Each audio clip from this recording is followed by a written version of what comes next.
Information कुछ मुख्तलिफ है। सही। मेरे इन्फॉर्मेशन में कुछ तकरीबन 3-4 माह पहले मैं सुन चुका था कि गवर्नर किसी के साथ मीटिंग कर रहे हैं जो हल्का 3 में जो है खड़े हो जाएं और शाह साहब के वोट को नुकसान पहुंचे। तो उस वक्त ये बंदे का नाम नहीं लिया जा रहा था, लेकिन कल जब एक प्रेस कॉन्फ्रेंस हुई प्रेस क्लब में, तो मुझे यकीन आ गया कि उस वक्त 3-4 माह पहले जो कुछ कहा जा रहा था वो दुरुस्त था, क्योंकि गवर्नर के साथ 2-3 मीटिंगें मेरे ख्याल में हुई है। ठीक है। उसके बाद बाकायदा जिम्मेदारियां देकर जो है जो पीटीआई के अंदर जो एक सियासत चल रही है ग्रुपबंदी की, बस ये तय है कि गवर्नर चाहता है कि जाफर शाह साहब किसी भी तौर पे जो है ना वो अपनी सीट ना जीते। ठीक है। ये टोटली जो है ना मतलब वो पार्टी जीते न जीते, लेकिन जाफर शाह जो है ना वो कम अज कम आगे ना आए।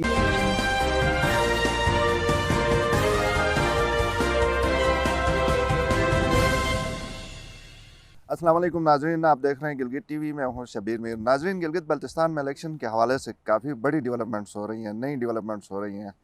आए रोज़ कल जो एक बड़ी प्रेस कॉन्फ्रेंस हल्का 3 गिलगित के हवाले से आई थी, उसमें पाकिस्तान तहरीक इंसाफ के एक नौजवान लीडर शेर गाजी, जिन्होंने बहुत बड़ा ऐलान किया था, उन्होंने ये कहा था कि टिकट मिले ना मिले मैंने इलेक्शन लड़ना है।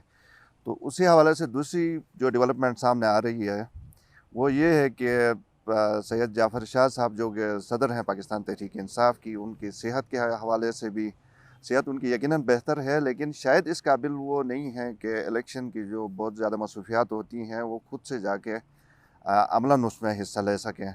जो खबरें आ रही हैं मैं उस हवाले से बात कर रहा हूँ। तो फिर क्या मुतबादिल हो सकता है? तो एक चैनल से हमें ये बताया गया है कि पाकिस्तान मुस्लिम लीग के जो सीनियर रहनुमा और साबिक वज़ीर वर्क्स मिनिस्टर थे, उनकी शायद कुछ बात चल रही है पाकिस्तान तहरीक इंसाफ को ज्वाइन करने के हवाले से। बहुत सारी नई चीज़ें हैं, इस पे हम बात करेंगे। मेरे साथ सीनियर तजज़ियाकार और सहाफ़ी ईमान शाह साहब हैं और साथ में इम्तियाज़ अली ताज हैं। शुक्रिया दोनों मौजूद मेहमानों को। सबसे पहले शाह साहब आप ज़रा फरमाएँ कि ये हल्का 3 में हो क्या रहा है? सब पूरे जीबी में जो हो रहा है ना वो हल्का 3 में भी मेरे ख्याल में थोड़ा सा डिफरेंट हो रहा है। वो थोड़ा सा डिफरेंट का ये है कि मैं पूरी जीबी में जो कह रहा हूँ वो ये है कि अगर प्राइम मिनिस्टर का विजिट है 4 अक्टूबर को, ठीक है, स्कर्दू जाएंगे, जहाँ पे जलसा-ए-आम है, स्कर्दू में जलसा-ए-आम है। उसके बाद फिर मेरे ख्याल में रात स्टे स्कर्दू में है। 5 तारीख को उनका रामा का वहाँ पे वो नेशनल पार्क जो डिक्लेयर किया, ये भी एक अच्छी डेवलपमेंट है। अगर स्कर्दू जलसा-ए-आम में भी 1 नवंबर 2019 वाली तकरीर दोहराते हैं इमरान खान साहब, तो फिर पीटीआई के लिए इलेक्शन में मुश्किल आती हैं। ठीक है, लेकिन कट शार्ट शाह साहब ये बताएं कि हल्का 3 में जाफर शाह साहब, जाहिर है एज का भी मसला है और एज फैक्टर ज़्यादा अहम है। उनकी तबीयत थोड़ी सी भी नासाज हो तो काफ़ी मुश्किलात हैं। तो ये जो खबर आ रही है कि डॉक्टर इकबाल के साथ कोई बातचीत चल रही है, आपके पास है कोई इन्फॉर्मेशन इस हवाले से? देखिए, जाफर शाह साहब का मसला जब ये आपके इलेक्शन हो रहे थे 2009 में, उस वक़्त भी उनको यही मसला दरपेश आया। उनको वो गले का थोड़ा इशू आ गया, ऑपरेट हो गया। उसके बाद वो कंटिन्यूज़ नहीं कर सकते थे पॉलिटिक्स, पब्लिक एड्रेसेस से ख़िताब, क्योंकि अब सूबाई सदर होता है, उसने अपने हल्के को देखना नहीं होता, पूरे 24 हल्कों में जाके उसने कैंपेन का वो सारा कुछ उसने देखना होता है। तो उस वक़्त भी ये इशू आया और 12 साल बाद फिर यही इशू आया है कि गुज़श्ता तकरीबन 25 दिनों से या 26 दिनों से वो उनकी जो सेहत है उस हवाले से काफ़ी ख़बरें आती रही।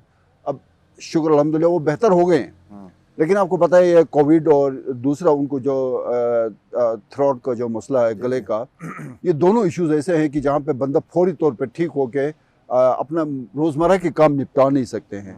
अब इलेक्शन सर पे हैं, 15 नवंबर को इलेक्शन होने जा रहे हैं, प्राइम मिनिस्टर का विजिट है। तो इस हवाले से डेवलपमेंट मैं इसको इंफॉर्मेशन बेस्ड आपको बता सकता हूँ। पीटीआई के मुज़ाकरात चल रहे हैं डॉक्टर इकबाल के साथ। ठीक है, बहुत सारे मामला तय पा चुके हैं। सिर्फ आखिरी जो टेक्निकल इशू रह गया है वो ये है कि फॉर्मली जाफर शाह साहब से पूछा जाएगा, शाह साहब आप इलेक्शन लड़ने के बिल्कुल हतमी आप फैसला कर चुके हैं या आपकी सेहत इतनी अच्छी नहीं है कि आप इलेक्शन शायद ना लड़ सके? वो खुद भी शायद इशारों कनायों में ये बता दें। सही, ठीक है। शाह साहब का जवाब अगर इलेक्शन न लड़ने का आता तो डॉक्टर इकबाल फाइनल हो चुके। सही। इम्तियाज़ साहब, शाह साहब का कैसा रिएक्शन होगा? वैसे एक तो हमारी ये जो इन्फॉर्मेशन बेस, वैसे आपका तजिया क्या कहता है कि डॉक्टर इकबाल को पीटीआई में कुछ मिलेगा, ऐसी स्पेस मिलेगी? डॉक्टर इकबाल साहब से मेरी जो ज़ाती तौर पर उससे बातचीत हुई इसी सिलसिले में, मुझे ये लगता है कि उसने जो पीटीआई की मरकज़ी कायदीन से बहुत पहले उसने डील की है। अच्छा। और वो ये कह रहे थे कि मैंने वजारत का मजा चखा है, वजारत में सवाए चंद इमारत और गाड़ी के अलावा कुछ भी नहीं है। ठीक है। और आइंदा में भी किसी भी पार्टी में आऊँगा जाऊँगा तो उसमें वजारत कतन नहीं लूँगा, या लूँगा तो वज़ीर आला का ओहदा लूँगा। उससे कम किसी चीज़ पे मैंने किसी पार्टी में ज्वाइन करना है, न किसी पार्टी में शमूलियत की मेरी तवक्को है। सही, आपकी बात काट रहा हूँ। जाफर शाह साहब की मौजूदगी में वो वजारत आला या पार्टी का सरबराह कैसे बन सकते थे? पहले कोई अंडरस्टैंडिंग? ये बात तो आप जानते हैं कि पीटीआई में इख्तलाफात तो हैं। शाह साहब की अपने एक पैनल है पीटीआई में, और शाह साहब मुखालिफ पैनल भी मजबूत है पीटीआई के अंदर। तो मुखालिफ पैनल तो ये चाहेगा, जैसे गवर्नर इसमें उसका जो है मरकजी किरदार है, वो तो चाहेगा जाफर शाह साहब को साइड करके जो है डॉक्टर अकबाल को सामने ला जाए, क्योंकि डॉक्टर अकबाल के साथ उसकी अंडरस्टैंडिंग हो सकती है और जाफर शाह साहब की नहीं होती। वो तो कोशिश करेंगे, जिस तरह पिछले इंतखाबात में हफीजुर रहमान साहब को चंद उसकी लीगी अरकान यहाँ पे हराने की कोशिश करे, इसी तरह हफीजुर रहमान साहब ने भी जो वज़ीर आला के मुमकिना जो ओहदेदार थे उनको भी हराने की कोशिश की। इसी तरह पीपल्स पार्टी में भी इस वक्त चल रही है, कुछ जो वज़ीर आला बनने के उम्मीदवार। अच्छा, हल्का नंबर 3 में एक और डेवलपमेंट इम्तियाज होने जा रही है। उसमें ये जो आईटीपी के जो अपना हमारे कैप्टन साहब हैं, शफीक खान साहब अपोजिशन लीडर है, वो उनको आईटीपी का टिकट नहीं मिल रहा है, वो काबली के टिकट पर इलेक्शन लड़ रहे हैं। अच्छा जी, ये भी बड़ी डेवलपमेंट है। लेकिन इम्तियाज साहब इसको जरा कंटिन्यू करें, मैं उसके बाद मैं ये कहना चाह रहा था, हर पार्टी में ये होता है, ये पहली मर्तबा नहीं हुआ है। तो ये अंडरस्टैंडिंग डॉक्टर अकबाल की हुई है तहरीक इंसाफ के कुछ लोगों के साथ जो शाह साहब मुखालिफ अंदर से मौजूद हैं। तो शाह साहब, मेरे ख्याल में शाह साहब की मिजाज को हम जानते हैं कि वो आसानी से सरेंडर नहीं करेगा।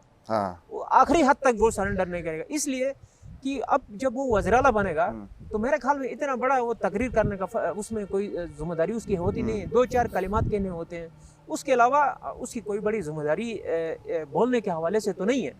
तो लेकिन वहाँ पे उस हल्के में जो है अब उसके हल्के में पोजीशन भी उसकी डॉक्टर अकबाल की निस्बत बेहतर है।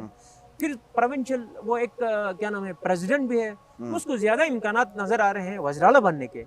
तो कोई भी आदमी 5% में अगर इम्कानात नजर आते हैं तो वो तो सियासत से दस्तबरदार नहीं होता। आप इमाम शाह साहब, आपका क्या तजज़िया कहता है कि जाफर शाह साहब सख्त मौक़िफ़ रखने वाले तो हैं, क्या वो मान जाएंगे? अच्छा, मुझे जब से पीटीआई के सदर बना उनका सख्त मौक़िफ़ साहब। अच्छा, पीटीआई ख्वातीन विंग बनी, शाह साहब के बिल्कुल खिलाफ फैसला हुआ है, सरेंडर किया। यूथ विंग में जो फैसला हुआ, अतीक पीरज़ादा वाला शाह साहब कुछ और चाहते थे, फैसला हुआ, सरेंडर कर गए। ज़िली तंजीमों के तमाम जो ज़िले ओहदेदार थे, डिविजनल प्रेसिडेंट्स थे, शाह साहब के बरखिलाफ 80% वो फैसले आ गए, शाह साहब ने सरेंडर किया। प्राइम मिनिस्टर का चिलास का दौरा हुआ, शाह साहब को बाईपास किया गया, शाह साहब ने सरेंडर किया। ये खिलाफत तवक्कु हो रहा है। अच्छा, शाह साहब से हमने पूछा ये सारा क्यों हो रहा है, तो क्या था, मुझे यकीन दहानी कराई गई कि आप आराम से बैठें, जो अगला जो हमारा सबसे अहम जो स्टेप है, मरहला है, उसके लिए हम तैयार किया। अच्छा, ये जो पीटीआई के अंदर जो मुख्तलिफ ग्रुप्स और इख्तलाफात की बात है ना, एक चीज़ मैं नई बात आज आपको बता दूं, ये सारा जो हो रहा है ना, ये गवर्नर साहब के उस पे ना। अच्छा, हम गवर्नर को वैसे बहुत बोला बाला, मैं इसको जानता, मैं 5 साल इसके साथ रहा हूँ, चूंकि मैं इसके मिजाज बज़ाहिर ये बहुत बुला बाला, अंदर से ये बड़ा ज़बरदस्त अपनी प्लानिंग कर जाता है। अच्छा, राजा जलाल के जहन में ये बात है कि ऑलरेडी ये शिया गवर्नर है, शिया अगर चीफ मिनिस्टर आता है तो जाहिर है फिर वो उसके लिए मसाइल पैदा हो रहे हैं। तो ये तो इस हवाले से लॉबिंग ये हुई है कि खुर्शीद को राजा जलाल साहब पुश कर रहे हैं, ठीक है, ताकि खुर्शीद अगर चीफ मिनिस्टर बनते हैं, खालिद खुर्शीद साहब, तो तवाज़ुन उसका फिर तवाज़ुन बरकरार रहेगा, वो 2-3 साल मजीद वो ये जो बर्दाश्त कर रहे हैं ना, ये जो छोटे मोटे जो शाह साहब ने बताया कि जाफर शाह साहब जो बर्दाश्त कर रहे हैं वो वज़ीर आला के ओहदे के लिए बर्दाश्त कर रहे हैं, ये सारी की सारी चीजें। और ये बात भी तय है कि शाह साहब अगर वो वज़ीर आला नहीं बनते हैं, हारने की सूरत में या वज़ीर आला न बनने की सूरत में, असेंबली की सीट जीतने के बाद, तो दोनों सूरतों में अगर वो जो है, मुझे लगता है कि शाह साहब 2 महीने से ज्यादा तहरीक इंसाफ में नहीं रहेंगे, उसके बाद पार्टी की सदारत भी छोड़ेंगे, बुनियादी रुकनियत भी छोड़ेंगे। अच्छा, इसमें ये मसला क्या होगा पता है, इलेक्शन में, अच्छा शाह साहब जब से ये पीटीआई के सदर बने ना, उसके बाद एकदम से पीटीआई शूट कर गई है। उससे पहले की पीटीआई देखें, उसके बाद भी देखें, अब पीटीआई ने जो लेना देना था शाह साहब से, वो 80% जो हासिल वसूल करना चाहते हैं ना बंदा, वो कर चुके हैं। अब इसका प्रॉब्लम क्या आएगा? प्रॉब्लम ये होगा, शाह साहब अगर इलेक्शन के बाद वो सरेंडर कर जाते हैं, पार्टी छोड़ जाते हैं, वो तो पीटीआई ने तो अपना मामला कर लिया, चीफ मिनिस्टर उनका आ जाएगा, गवर्नर, सारा सेटअप, उसके बाद शाह साहब पीटीआई छोड़ जाते हैं तो पीटीआई को कोई इतना ज्यादा वो सही। फील नहीं करेंगे, अच्छा। इसको कोई ज्यादा सही। वैसे जो सरेंडर की बात है, आप मेरा ख्याल में जाफर शाह साहब के पास मुतबादिल भी कम है ना, अल्टरनेटिव्स भी नहीं है कि पहले पीटीआई पाकिस्तान पीपल्स पार्टी में थे, छोड़ के इधर आ गए, तो इधर से आप कहाँ जाएंगे? जाहिर है आप वो करियर का भी सवाल है। अच्छा इम्तियाज़ साहब, मुझे ये बताएं कि जो आज से अगर 3 महीने हम पहले देखें या शायद 4 महीने, डॉक्टर इकबाल ने जो एक इशू खड़ा हुआ था जिसके बाद उन्होंने अपने आप को नून लीग से कार्नर कर लिया और बल्कि लातालुकी टिकट भी उन्होंने लेने से इनकार कर दिया, ये चीज़ें चल रही थी ना, तो इसके पीछे ये कहानी थी, आप क्या समझते हैं कि ये देखो इसमें वाकई ये जो सारी की सारी जो वो कुछ कर रहा था, तो इसमें वही बातें थी कि दर पर्दा जब वो मुस्लिम लीग नून के थे, एक तो हाफिज़ुर रहमान साहब, ये इस बात में कोई शक नहीं है कि वो वन मैन शो कहते थे, इसी तरह हुकूमत चलाई अपनी। वज़रा बराए नाम रहे, सेक्रेटरी के जरिए जो है उन्होंने हुकूमत चलाई, वज़रा के जरिए नहीं तो बड़ा काम तो चलाई। किया ना, डॉक्टर इकबाल साहब देखो तो उसके पास बड़े आए देखो नहीं? डेवलपमेंट का काम होना और बात है, और बाकी जो पॉलिसी मामलात हैं, इलाकाई फैसले हैं, अच्छा जो हुकूमती मामलात है, उसमें उनकी मशावरत, उनकी इन्वॉल्वमेंट वो नहीं थी।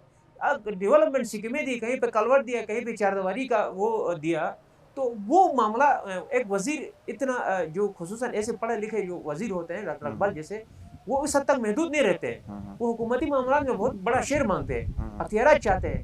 महकमा उसके कंट्रोल में नहीं था, महकमा किसी कोई वज़ीर खुद चला रहा था बराह रास्त। अच्छा। तो फिर एक ये मामला था, दूसरा आईनी हुकूक का मामला था, तो इन दोनों इशू ने उनको अलहदा होने पर मजबूर किया। ठीक है। करने के बाद जो है फिर जब ये इशू मुस्लिम लीग नून के अंदर इख्तलाफात दिए, तो पीटीआई अंदर से जो है उसके लिए स्पेस पैदा हो गया, तो फिर उन्होंने डील की।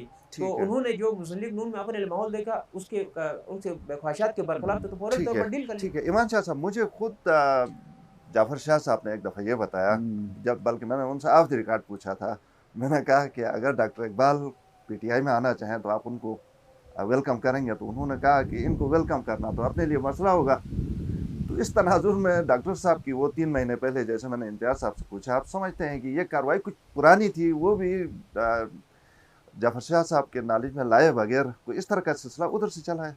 देखिए, मेरे ख्याल में कुछ चीज़ें तो पॉलिटिक्स में सडन होती हैं, फिर पॉलिटिक्स में 2+2 वाला इशू भी नहीं है यहाँ पे, फिर ये -+ तो चलता रहता है। ठीक है जी। यहाँ पे आपने इनको पीटीआई का प्रॉब्लम ये है कि इमरान खान शायद ये चाहते हैं कि अगर PMLN 2015 में 15 सीटों पे थी तो हमें 16 सीटें चाहिए। ठीक है, उसके लिए ये हर हरबा इस्तेमाल करेंगे। मैं आपको बता दूं, हर हरबे में ये है कि अभी ये कोशिश करेंगे इलेक्टेबल्स को अपने साथ शामिल कर लें। दूसरे मरले में अच्छा, बहुत सारे मिनिस्टर जो इधर गए हैं ना, उनको उनकी फाइलें भी दिखाई गई हैं। ठीक है। हाँ, वो थोड़ा आईना दिखाया है, फाइलें नहीं दिखाया, आईना दिखाया है। सामने का रास्ता बताया है जी। हाँ, बस वो जो अक्लमंद लोग थे ना, उन्होंने उस आईने में शक्ल अपनी देखी ना, उसके बाद उन्होंने कहा कि थोड़ा हुलिया चेंज करते हैं। ठीक है शाह साहब, मुझे मुझे माजरत आपकी बात मैं काट रहा हूँ, क्योंकि हमारे पास थोड़ा सा अगर नहीं जाफर शाह साहब की सेहत ठीक होती, जाफर शाह को मरकज की मुकम्मल सपोर्ट रहती, जाफर शाह जिस तरह हफीज फैसले करते रहे एज ए सूबाई प्रेसिडेंट, जिस तरह अमजद फैसले कर रहे हैं, आप देख रहे हैं बिलावल को, ये सारी जो बातें बिलावल कर रहा है, क्या खुद कर रहा है, ये सारा कुछ अमजद की फीडबैक है। ये जो आपके जो APC में बातें हुई, उसके बाद बिलावल की 3 प्रेस कॉन्फ्रेंस हुई, पीपल्स पार्टी ने टिकट अनाउंस लाए, बिलावल ने खुद आके किए, क्या ये सारे कुछ बिलावल खुद कर रहा था? ये सब आपके सूबाई सदर की मुशावरत से हो रहा था। यहाँ पे वो न मुशावरत है, न फैसलों में उनकी इन्वॉल्वमेंट है, न पूछा जा रहा है। तो ये फिर बीमारी भी साथ आ गई, तो जाहिर है एक स्पेस को कोई ना कोई फिल कर जाता है। सही, ठीक है। वो उस स्पेस को फिल करने की कोशिश आपने निशानदेही की थोड़ी देर पहले कि वो जो तवाजुन की बात करते हैं सेक्रेटेरियन गिलगित बल्तिस्तान के हवाले से, गवर्नर अगर शिया है, और गवर्नर के बारे में आपने बड़ी अच्छी बात भी की कि जितना भोला नजर आता है ऐसा नहीं, इतना भोला भी नहीं है। तो आप ये कहाँ पे फिट करेंगे? आप देखें ना, वो खालिद खुर्शीद वाली भी बात आपने की कि उस तवाजुन में वो ज़्यादा बेहतर बैठते हैं। फिर डॉक्टर इकबाल के पास तो रास्ते, इनकी कैलकुलेशन भी कोई खास सही नहीं है। अगर इनको पीटीआई के अंदर लाया भी जाता है। इम्तियाज़ की वो बात जो कह रहा है ना, मुझे भी शायद मैं डॉक्टर इकबाल से मेरी बात हुई थी, वो इस जहन के साथ है कि वो मिनिस्टरशिप के लिए पीटीआई में नहीं जा रहा, वो जो डील कर रहा है वो उससे अगली बात है। तो तो ये फिर अपने आप को फिट महसूस करेंगे, मतलब इनकी कैलकुलेशन में तो फिट नहीं आते हैं ना, फिर गवर्नर तो सर फैसले कोई आपकी जीबी की इन सियासी क़यादत से पूछ के किए जा रहे हैं क्या? टिकट्स क्या इनके फतौला से पूछ के दिए जाएंगे, जाफर शाह से पूछ के दिए जाएंगे, शाह नासिर से पूछ के दिए जा रहे हैं? ये सारे फैसले वो सैफुल्लाह नियाज़ी कर रहे हैं, अरशद दाद कर रहा है, कर्नल रिटायर अमानुल्लाह साहब कर रहे हैं। तो अब ये अच्छा एक वो मज़े की बात हो गई है, ये इस दफ़ा बड़ा ज़बरदस्त हुआ है। ये पहले फ्रॉड करते थे, कहते थे यार शब्बीर साहब आपको भी टेक्नोक्रेट बना रहे हैं, मोहतरमा आपको तो ख्वातीन की सीट, आप तो इतनी काबिल है, आप तो हैं ही ख्वातीन की। ये चूंकि वो इलेक्शन के बाद होता था, अब ये 30 सितंबर तक की डेडलाइन, आज अखबारात में इश्तिहार शाया हुआ, उन्होंने कहा जी टेक्नोक्रेट्स और ख्वातीन की सीटों पे जिसने जिसको खपाना है वो मेहरबानी करें, अपनी प्रायोरिटी। अच्छा उसमें थोड़ा सा टेक्निकल समझा दूं अपने कारीन को ना, मसलन पीटीआई 12 सीटें जीतती हैं, 6 नशस्तें होती है ख्वातीन की स्पेशल, उनको मिलेंगी 3 सीटें। 3 सीटों में हो गया कि प्रायोरिटी में 1, 2, 3 पे जो नाम जाएंगे ना वो ऑटोमेटिकली नोटिफाई हो जाएंगे। ठीक है, तो ये भी इनका ये रास्ता बंद हो गया कि वो जो जानसे देते थे ना पहले, वो अब जानसे नहीं देंगे, जानसे बंद हो गया। अच्छा इम्तियाज साहब देखें ना, दोबारा मैं इसी बात पे आता हूँ कि डॉक्टर इकबाल अगर वजारत आला का ख्वाब देख रहे हैं, तो जो बनावट हमारे यहाँ पे गिलगित बल्तिस्तान में है, मिसाल के तौर पर गवर्नर अहले तशी फिर अहले सुन्नत के लिए, तो फिर भी इनकी जगह नहीं बनती है ना, अगर ये फिर कैसे आगे वज़ीर आला बनेंगे? ये बात मेरे ख्याल में मुझे लगता ये है कि इस दफ़ा अगर तब्दीली आ गई तो वज़ीर आलाशिप और गवर्नर के ओहदों में, तो गवर्नर को तब्दील किया जाएगा, लेकिन वज़ीर आला का हमारे ख्याल में ओहदा तब्दील नहीं होगा। कि चूँकि आप देख रहे हैं निगरान हुकूमत के दौर में जो कुछ माहौल बनाया गया, अच्छा उससे पहले एक जो जिस तरह का एक कशीदा माहौल रहा शहर में कि जी हुकूमत फलाना ये कर रहे हैं, उस तरह कर रहे हैं, ये काम नहीं कर रहे, वो काम इस तरह शफाफ तरीके से नहीं कर रहे। 5 साल का जो टेन्योर था, तो उसके तनाजुर में मुझे बिल्कुल भी नहीं लगता है कि गवर्नर तब्दील होगा, वज़ीर आला तब्दील नहीं होगा। गवर्नर अगर तब्दील होगा तो गवर्नर सुन्नत आएगा, चीफ मिनिस्टर शेयर रहेगा, मतलब ये 2 साल तक अगर वो तब्दील हो भी जाता है तो इलेक्शन नहीं लड़ सकता है। वैसे गवर्नर ने जो लेटर लिखा है मरकज को, जाफर शाह साहब को रोकने के लिए उसने एक लेटर भी लिखा था। उस लेटर में उसने ये कहा था कि गिलगित बल्तिस्तान एक हसास इलाका है, यहाँ पे गवर्नर और सूबाई सदर एक ही सेक्टर नहीं हो सकते हैं, उसकी बावजूद हो गए। ठीक, अब हम गिलगित बल्तिस्तान में रहते हैं तो ये हम इस चीज पर ज्यादा फोकस करते हैं, लेकिन मरकज में बैठने वालों की सोच कुछ और होती है। लेकिन गंडापुर के एक बयान से पिछले दिनों सर मरकज वालों की सर नहीं सर इसमें इतने सेक्टेरियन इन्होंने पीटीआई ने सेक्टेरियन इश्यूज को लाया ना, कैंडिडेट से जो इंटरव्यूज हुए उन्होंने कहा जी आप इस्माइली हैं, आप शिया हैं, आप सुन्नी हैं, पूछा है बाकायदा, ये पूछे, ये सवाल पूछे, कहा अब यासीन में कितने इस्माइली हैं, अच्छा आप अहले सुन्नत हैं तो आपके तो यहाँ पे वोट ही नहीं है। जितना जो है ना सेक्टेरियन क्वेश्चन या सेक्टेरियन जो जहनियत पीटीआई के अंदर इस वक्त है ना, अच्छा ये जो अंदर जो ग्रुप्स हैं, मैं आप किसी प्रोग्राम में बुलाए, मैं नाम दे के पूछूंगा किसने कहाँ पे सेक्टेरियन अंदर टच करके अपने मामलात आगे बढ़ाने की कोशिश की। जाफर शाह के खिलाफ कौन रहा, फिर जाफर शाह के हवाले, एनीवे यहाँ पे ये बात बिल्कुल तय है और गवर्नर के जहन में ये बात है कि चीफ मिनिस्टर अगर अहले तशी आता है तो मेरी पोजीशन कहाँ पे होगी। सो उसने तो अपनी गेम डाली है, अब मरकज अगर उसको किसी और तनाजुर में देखिए या मुख्तदिर हल्के देखते हैं वो फिर कहीं और बात। ठीक है, इसको कंप्लीट करें इम्तियाज साहब, उसके बाद आखिरी सवाल होगा, फिर प्रोग्राम वाइंड अप करें। मैं ये कह रहा था कि गवर्नर ने खुद अपने दस्तखत से एक लेटर लिखा था। ठीक है, कि जब वो गवर्नर था तो उस वक्त वो तो अभी है ना, इसी गवर्नर की बात कर रहे हैं ना? इसी गवर्नर की मैं बात कर रहा हूँ। जब जाफर शाह साहब सदर बन रहा था तो उसने उसका रास्ता रोकने के लिए लेटर लिखा मरकज को कि गवर्नर और जो सूबाई सदर है तहरीक इंसाफ का, वो एक सेक्टर नहीं बन सकता है। बनने की सूरत में गिलगित में जो है तरह तरह के खदशात जो हैं वो जन्म लेते हैं, तनाज़ात जन्म लेते हैं, तो लिहाजा एक सेट के दोनों लोगों को जो है ये ओहदे न दिए जाए। लेकिन हुआ इसके बरकस, और कोई मतलब ऐसी बात भी नहीं कही गई, क्योंकि गिलगित ये उन्होंने सिर्फ शाह साहब का रास्ता रोकने के लिए किया था। बाकी इस तरह की जहनियत तो यहाँ पे पाई नहीं जाती है। तो इसलिए मेरी अंडरस्टैंडिंग तो ये है कि अगर जो है आने वाले वक्तों में जब हुकूमत साजी होगी तो तहरीक इंसाफ में भी ये होगा कि ये चीज़ नहीं देखा जाएगा कि मुझे लगता ये है कि गवर्नर ही तब्दील होगा। और गवर्नर को उसके बाद सूबाई सदर बेशक बना लेते हैं या कोई और ओहदा मरकज में उनको लेकर उधर ले जाया जाता है। वो बात की बात है, ठीक लेकिन है। जो है वज़ीर आला होगा और तब्दीली जो है गवर्नर में आएगी, वज़ीर आला अच्छा, में नहीं आएगी। गवर्नर में आएगी।